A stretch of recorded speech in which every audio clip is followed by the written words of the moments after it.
Assalamu alaikum, barkanmu da zuwa wannan tasha mai suna 'Yan Rahim TV. A yau dai a bidiyon yau mun sake kawo muku wani sabon bidiyo mai da zafi-zafinsa a inda Malam ya sake yin magana akan waɗanda suka jefa Arewacin Najeriya a cikin matsalar wuta. To dai za mu so ku ba mu hankulanku ku saurari bidiyon nan daga bakin Malam. Amma dai kada ku mance ku yi mana subscribe, ku mana liking, sannan ku yi sharing domin saura su amfana, sannan kuna da damar ku tofa albarkacin bakinku a comment section. Wassalamu alaikum. An zo an ce 'yan ta'adda ne suka dasa bom ya tarwatsa poles waɗanda suke cikin dajin da 'yan ta'addan suke a zaune. Wannan kenan. Sannan abu na gaba kuma, a gefe da kuma federal government a yanzu tana ƙarajin cewa wai ta yi shela, tana shelanta cewa ta bada kwangila za a yi wa arewa sola wutar ta daban. To abin da ya sa na dawo wannan maganar abubuwa ne guda uku. Na farko shine shin waɗancan 'yan bindigar da kamar yadda ministan wutar lantarki yake ta bayani, kuma bayaninsa mun ji kuma wallahi mun gamsu da gaske yake yi, da ya ce 'yan ta'adda sun hana mutanen su aiki. To dan Allah tambayar da nake so zan yi, wai jirgin nan da ya je kashe 'yan maulidi baya nan ne? Baya nan? Wanda aka je aka kashe, kun san yanzu duk sanda na tashi ina yin magana 'yan maulidi ko wani zai ga dinga ganin maganar bata wuce, ai in dai Yarabawa akan Abiola har yanzu ba su daina jin 12 ba, ai ba zan daina maganar 'yan maulidi ba, domin 'yan maulidi da aka kashe sun fi jin 12 amfani so miliyan 500. Mutum ɗaya cikin 'yan maulidin da aka kashe wallahi ya fi zaben Abiola da aka sauke muhimmanci a wurin mu. Saboda haka in dai Yarabawa ba su daina magana Abiola ba, ba za mu daina magana 'yan maulidi da aka kashe mana ba, har sai in APC ta sauka da kan kujerar mulkin Najeriya. In wata jam'iyyar ta hau, to yanzu mun san ba alhakinta bane, ba zamaninta bane abin ya faru, shikenan. Amma matakar suna nan, dole za mu yi maganar mutanen mu da aka kashe, saboda zalunci ne, an zalunce mu kuma wallahi ba za mu gamsu da wannan zaluncin ba. Dole sai mun ci gaba da magana da tofin alatsi ne. Ina jiragen da aka dauka suka je suka kai wa 'yan maulidi har a lokacin. Yanzu ga mutane nan an ce sun je wai sun sa bom a turakun wuta, kuma sannan wai ba sun hana ma a je a gyara turakun wutan. Kuma sannan kurin an ci gaba da tafiya a haka. Gwamnati har tana cewa za ta creating sabuwar sola ma tukunna yanzu, watakila yanzu ba waccan magana ake ba, waccan an yadda 'yan ta'adda sun hana gyara ba za ta gyaru ba kenan. Abin da ake so a gaya mana kenan. To in dai ta tabbata aka gaya mana haka, to ƙarya ne, da gayya aka katsa wutar. Da gayya aka katse wannan wutar. In dai aka fito ana gaya mana cewa wai 'yan ta'adda sun hana a gyara wutar lantarkin arewa, to wallahi da gayya ne. Domin a yau in ana son a kashe 'yan ta'addan da suke ilahirin gurin, sai a ɗebi jirage wanda aka kashe 'yan maulidin ne, idan guda biyu aka je da su sai a ƙara biyu ya zama guda hudu. Tun da gashi can ma an je an kashe 'yan baruwana bayan Allah, kuma muna sa musu ran Allah da suna aljanna. Ga 'yan iskan gari masu kashe mutane wanda hadisai sun tabbatar da in ka kashe musulmi da gayya da ganganci arne ne kai, in ji annabi sallallahu alaihi wasallam kamar musulunci. Ga arna can ma ba an ɗauki jiragen an je an tafi, an je an musu komai ba. Sun hana arewa wuta da gangan da ganganci. Saboda ku kuka faɗa ba mu muka faɗa ba. Shi yasa sai yanzu aka fara gaya mana cewa wai za a yi wa arewa creating ma wai wata wutar ta sola. Ai kuma kun san wannan labarin, ai ba wallahi wannan labarin ƙarya ne. Ai ba za mu yadda da shi. Ai APC babu abin da jam'iyyar APC za ta faɗa mana mu yan Najeriya mu yadda. Ba shi. Sai abin da muka gani, in mun gani da idan mu kai mun gamsu haka ne, amma wallahi labarin APC wallahi ba za mu yadda da shi ba. Domin ha'inci na ƙarshe APC tare da suna ha'inta mu yan Najeriya ba za mu gamsu ba. Saboda haka idan yan arewa suka gamsu da cewa shikenan yanzu wancan wutar 'yan ta'adda sun hana gyara ta, saboda haka yanzu za a yi creating sola, na rantse muku da Allah 'yan arewa to babu ranar da wutar ku za ta dawo, babu. Kun san dalili da? Ga dalili na farko, titin da ake yi daga Abuja zuwa Kaduna zuwa Kano kai, shekara nawa yau ana yi, tun zamanin Buhari na jin teno farko ake ta wannan aikin, har yanzu ba a gama ba.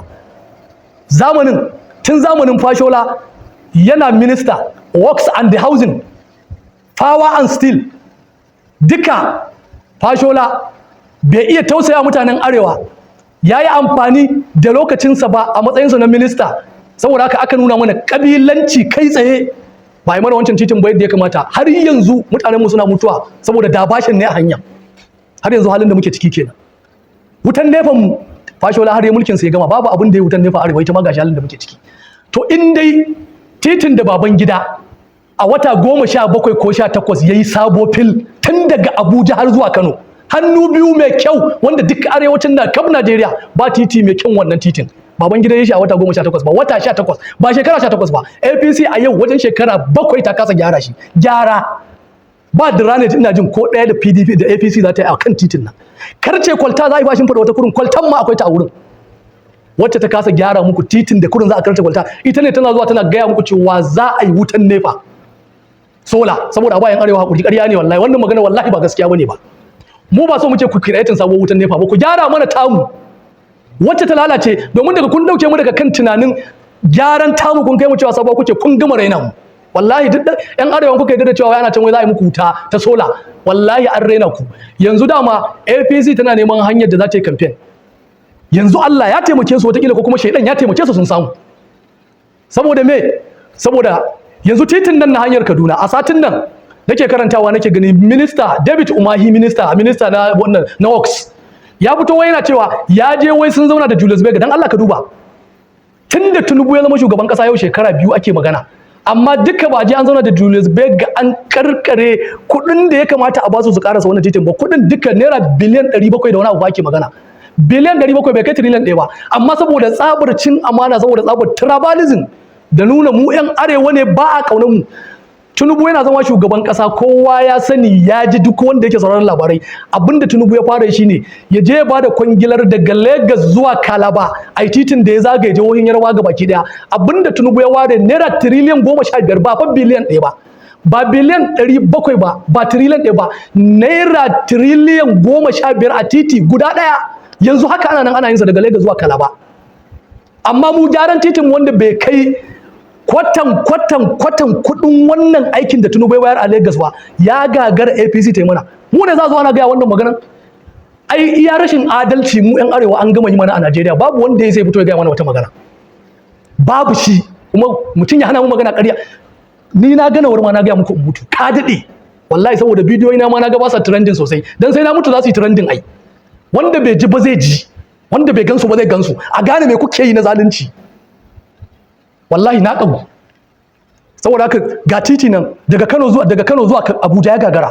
Kuna gaya mana za ku yi mana wutan NEPA, kuna gaya mana yan ta'adda sun hana gyara wutan NEPA Arewa saboda suna kawo ma'aikatan NEPA hari, amma kun je kun kashe yan Maulidi a can da jirgi, can an kasa daukan jirgin aje a tafi faɗa.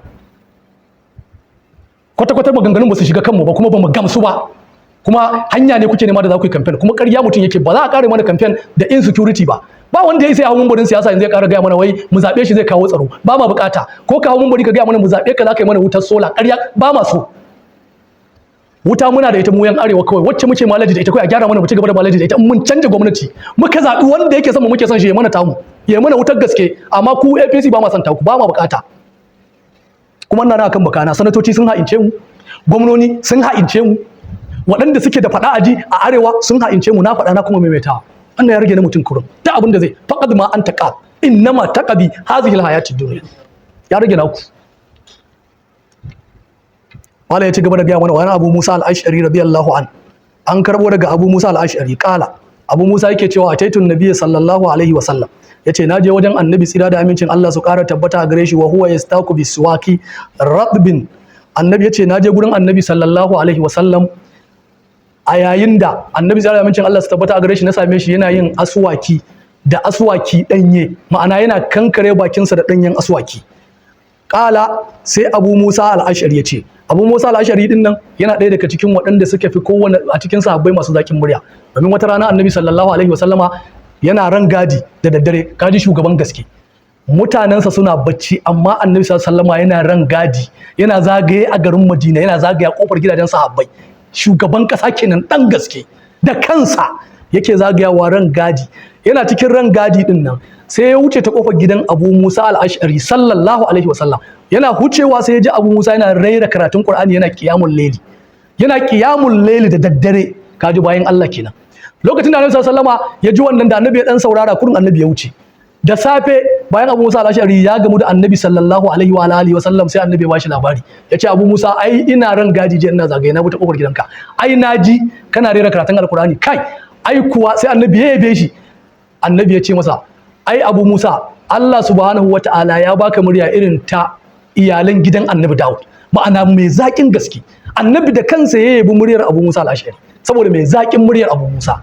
Ka kuwa in dai mutum ka duba ka ga iya Qur'ani irin na Annabi sallallahu alaihi wasallam, ka duba ka ga zakin murya irin na Annabi sallallahu alaihi wasallam, amma yazo yake yaban Abu Musa al-Ashari. Kaga Abu Musa al-Ashari lallai wanda ya kamata in ya yabi mutum a yadda da yaban shi ya yabe shi sallallahu alaihi wasallam. Saboda haka to yaji sai Abu Musa ya ce ai ya Rasulullahi da na san kana kofar gidana da na ƙara sautin muryar dan ta ƙara maka daɗi ka ƙara ji. Shi yasa malamai suka ce ya halatta in aka yabe ka kan wani abun alkhairi ka ce ai ko zan ƙara yi tunda dai an yabe, ma'ana ba laifi bane ba. To saboda haka Abu Musa al-Ash'ari yana ɗaya daga cikin sahabban da sun iya karatun Qur'ani kuma yana da zaƙin murya ƙwarai da gaske. Lalle ya kamata mu koyi karatun Qur'ani kuma ya zama cewa muna rera shi yadda idan wanda ke saurare yana sauraron mu kada mutum ya gajiya da wuri. Ma'ana ana son duk wanda zai karanta Qur'ani ya karanta shi da kyau yadda ya kamata iyawarsa.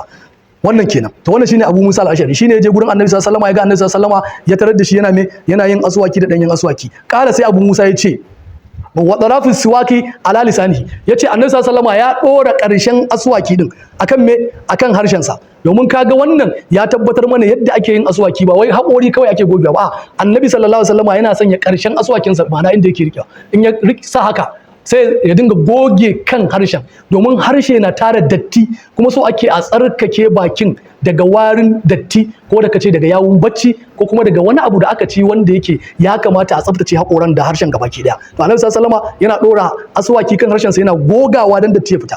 Wa huwa yaqul, Annabi sallallahu alaihi wasallam a wannan lokacin ya kasance yana cewa yana cewa kamar ka annahu ya tahawwa, abinda Abu Musa ke fara yana yin wasiwaku fihi, aswakin na cikin bakinsa.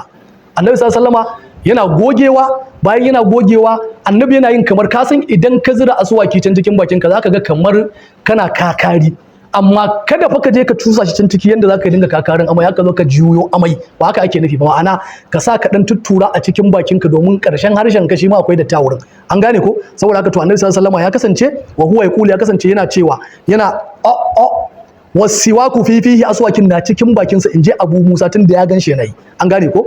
Ka annahu, in baka gane ba sai Abu Musa ya ce ka annahu ya tahawwa'u, kamar Annabi sallallahu alaihi wasallama zai yi amai, ma'ana kamar zai amayo abin da ke cikinsa, amma ba amai zai ba.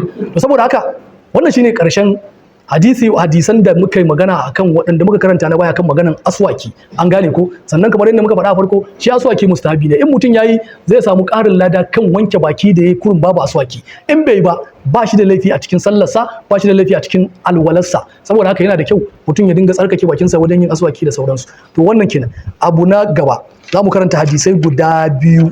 Hadisan da za mu karanta na farko, ku yi haƙuri na san na ja lokaci da yawa. Babul masa alal khuffaini, babun da ke magana akan shafa akan hufi. An ce hufi shine duk takalmin da ya wuce din duniya, ya wuce idan sau na kafa, an gane ko? Shi ake kira hufi. Takalmin da jami'an tsaro suke sakawa ana kiransa hufi. Takalmin da mahaya doki suke sakawa duk shi ma wannan hufi ne. Saboda haka to shi hufi shafa in an zo alwala ya ake shafa a kansa, kuma yaya abin yake kasancewa, gashi nan zamu ji daga makarantar Annabi sallallahu alaihi wasallam. Na farko, hadisin farko cikin wannan babi din, malaka cewa an Mughirata ibn Shu'bata, an karbo daga Mughirata dan Shu'ba radiyallahu anhu qala, Allah ya kare da a gare shi. Mughira yace kuntu ma'an nabi sallallahu alaihi wa ala alihi wa sallama fi safarin, yace na kasance tare da Annabi sallallahu alaihi wa sallama a cikin tafiya, inji Mughira. Yace fa ahwaitu li unzi'a khuffaihi, yace sai na duka dan na cire wa Annabi sallallahu alaihi wasallama hufi. Ka duba biyayya irin ta sahabbai. Annabi sallallahu alaihi wasallama zai alwala, amma takalmin kafar sama saboda biyayya sahabbai ba sa yadda Annabi ya cire da kansa sallallahu alaihi wasallam. Za su duka, yace na duka dan in cire masa, ma'ana baya son ya ga Annabi ya tsaya yana shan wahalan cire takalmi saboda biyayya. Wannan shine kaga san Annabi da gaske kenan. Saboda haka da ya duka zai cire, ya suka yi? Faqala, sai Annabi sallallahu alaihi wasallama yake cewa da'uma, kyale kakka cire, ma'ana kyale takalmin ba sai ka cire ba. Annabi ya ce kar wani ya ce wai Annabi ya gwale Huzaifa, a'a ba gwale shi ba, ya gwale Mughira kai. Annabi ba gwale shi ba, a'a akwai dalilin da yasa Annabi sallallahu alaihi wasallama ya ce masa kada ka cire su basu. Na'am, ga amsa din, sai Annabi sallallahu alaihi wasallama ya gaya wa Mughira, sai ya ce masa fa inni adkhaltuhuma tahiratayn, yace ai waɗannan takalman da ka gani hufun nan ai na sa su ne su biyun duka akan tsarki, ma'ana sai da nayi alwala sannan na saka su. Kun gane? Domin shi hufi abinda ake in ka san zaka sa takalmi irin wannan mai dan tsayi din, to abinda zaka yi lokacin da kake ka zo zaka sa, kafin ka sa sai ka daura alwala. Idan ka daura alwala kafin ka saka su, to in ka tashi kurin sai ka saka su, ko alwalarka ta karye, to abinda zaka yi in ka zo daura wata sabuwar alwala din, ba sai ka cire su ba sannan kuma ka wanke kafa ka, sai kai shafa. Tun da kaga annabi sallallahu alaihi wasallam ya ce sai annabi yayi shafa akan su, akan takalma, kurin ka sa hannunka kurin ka shafa sama, da ka sa hannu ka shafa saman su shikenan magana ta kare. Kar ba ƙasa ake shafa ba, domin kanka je ka ebo datti kuma a kafarka a hannunka kai, kun gane aiko. Saboda haka sai in ka dan dangwalo ruwa da hannunka kawai sai ka shafi saman huffi din, saboda haka alwalarka tana nan daren dam, an gane ko. To wannan kenan. Bayan wannan sai hadisi na karshe cikin wannan babi din, an Huzaifa ibn al-Yamani radiyallahu anhuma, Allah ya kare yadda a gare su da shi da babansa Huzaifa kenan ibn al-Yaman. Wannan shine sahibu sirri Rasulullahi sallallahu alaihi wasallam, shine wanda cikin sahabbai annabi sallallahu alaihi wasallam yake kebewa da shi su yi wata magana ta musamman, saboda me yana da rike sirri. Shi yasa to kai ma ka zama mai rike sirri, saboda yaɗa maganar da aka yi da kai ba daidai bane a musulunci. In kaga mutum zai gaya maka magana, kafin ya gaya maka kaga ya kalli hagu ya kalli dama, to yana nufin sirri ne, karka gaya wani.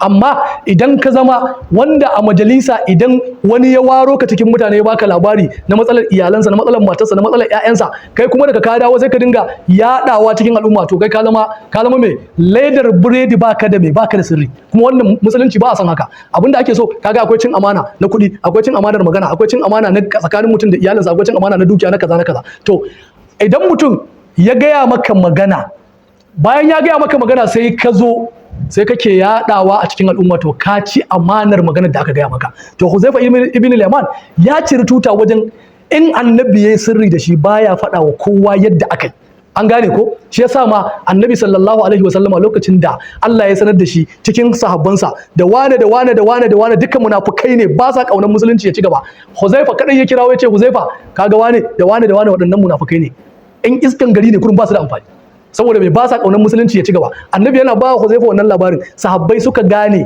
annabi ya ba wa Huzaifa ibn al-Yaman labarin cewa lalle a cikin waɗanda suka musulunta, waɗancan irin su Abdullahi ibn Ubay ibn Salul, ashe akwai munafikai cikin su, munafikai ne. Saboda haka sayyidina Umar Allah ya kare da gare shi, zai samu Huzaifa ibn al-Yaman, ya ce masa Huzaifa, na ji labarin annabi sallallahu alaihi wasallam ya baka labarin sunayen munafikai a cikin sahabbansa, da ni a ciki. Huzaifa ya ce a Huzaifa ya shiru, ya ki yadda ya ba wa sayyidina Umar amsa. Sai da sayyidina Umar ya takura Huzaifa ya tabbatar cewa ran sayyidina Umar ya ɓaci. Huzaifa sai ya ce to zan baka amsa, amma da ka kai ba zan ƙara gaya wani ba. Sai Huzaifa ya ce wa sayyidina Umar Allah ya ƙara da gare shi, ya ce baka cikin munafikai. Kaga tun zamanin annabi sallallahu alaihi wasallama Huzaifa ya tabbatar wa da sayyidina Umar baya cikin munafikai masu yi wa addinin musulunci zagon ƙasa. Dan kai yau da gobe da jibi ka zo ka zagi sayyidina Umar, ka ce masa yana cikin munafikai, ka yi aikin banza, sunan ka faɗa a maho bai da amfani, faɗarka ba za ta yi amfani ba, domin zamanin annabi sallallahu alaihi wasallama an masa su tamfin cewa shi baya cikin munafikai kuma mutumin kirki ne, kamar yadda Huzaifa ya tabbatar masa. To wannan kenan shine Huzaifa a takaice ibn al-Yaman. Kala yake cewa kuntu ma'an nabi sallallahu alaihi wasallama, yace na kasance ina tare da annabi sira da amincin Allah su ƙara tabbata a gare shi. Fabala, sai annabi sallallahu alaihi wasallama sai ya kama ruwa, an gane ko. Bayan annabi sallallahu alaihi wasallama ya kama ruwa, fatawadda, sai annabi kuma ya sake daura alwala, tunda kaga in har kana da alwala kuma ka kama ruwa ka zagaya, ai kaga dole zaka sake. To annabi sai ya sake alwala, wa masaha halal khuffaihi, sai annabi sallallahu alaihi wasallama yayi shafa akan kuffinsa. Ma'ana kaga an samu hadisai kwaya biyu, wancan na Mughira, wannan na Huzaifa ibn al-Yaman. Ma'ana in ka kama ruwa kai bayan gida ko kai fitsari, saboda haka abinda zaka yi in ka zo sake alwala, in kana da huffi a kafarka zaka yi shafa akai. Amma idan janaba ta kama mutum fa yana da huffi a kafarsa, sai ya cire yayi wankan janaba sannan ya mayar, kun gane ko. Domin wannan yana da wato akwai maganganu da yawa akan abin da ya shafi shi kansa huffi din, amma saboda ba lokaci ya riga ya tafi, abinda muka faɗa daidai Allah ya bamu lada, abinda muka yi kuskure kuma Allah ya yafe mana. Kafin na rufe, akwai taron da gwamnoni suka yi akan maganar wutan nefan Najeriya. Shawarar da muke so mu ba gwamnoni shine su yi hakuri. Abin da ya kamata gwamnoni su yi na arewa, ku manta da maganar Tinubu, ku manta da maganar gwamnatin Tinubu akan maganar wutan nefan Najeriya. Abin da ya kamata ku yi shine ku gwamnoni ku haɗa kai, ku yi karo na kuɗin da ya kamata kowane gwamna ya bayar, ku samo wa arewa wutar gaske. Amma na rantse muku da Allah, in kun dogara da Tinubu, babu ran da arewa za ta samu wutan nefa. Taron naku da kuka yi zai zama taron shan shayi. Assalamu alaikum wa rahmatullahi wa barakatuh.